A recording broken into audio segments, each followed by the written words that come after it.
আল্লাহ রাব্বুল আলামিন তিনি যে উম্মতে মুহাম্মাদী যারা রয়েছে তাদের উপর বড়ই দয়াশীল। সুবহানাল্লাহ। উম্মতে মুহাম্মাদের উপর কি বড়ই দয়াশীল। দেখেন এই রোজার বিধান যে শুধু আমাদের উপর ছিল তা কিন্তু না, আগেই বলেছি এই রোজার বিধান পূর্বেও কি ছিল, বিদ্যমান ছিল। ওখানে ইহুদি নাসারাদের যে রোজা ছিল, ইহুদি নাসারাদের যে কি ছিল, রোজা ছিল, তাদের রোজাতে একটা নিয়ম ছিল যে তারা ইফতার ছাড়াই রাতে ঘুমিয়ে যদি যেত, কি ছাড়া, ইফতার করা ছাড়া যদি তারা রাতে কি করত, ঘুমিয়ে যেত, তাহলে পরের দিন সন্ধ্যা পর্যন্ত তাদের উপর সব ধরনের খানাপিনা নিষিদ্ধ ছিল। এবং আমাদের উপর যে রোজার বিধান আসে শুরুর দিকেও ব্যাপারটা এমনই ছিল।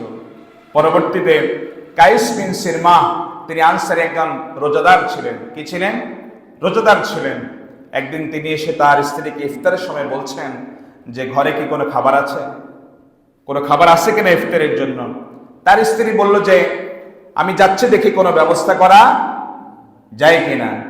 তিনি শ্রমজীবী মানুষ ছিলেন ওই আনসারী, তিনি ঘুমিয়ে পড়লেন, শরীর ক্লান্ত ছিল, তিনি ঘুমিয়ে পড়লেন। তার স্ত্রী এসে পরে তার এই অবস্থা দেখে তিনি আফসোস করলেন।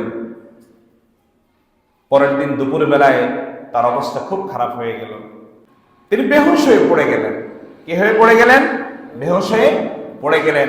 ঘটনাটা যখন রাসূল সাল্লাল্লাহু আলাইহি সাল্লামের কাছে গেল, তখন আল্লাহ রাব্বুল আলামিন তিনি কোরআনের আয়াত নাযিল করে দিলেন। সুবহানাল্লাহ।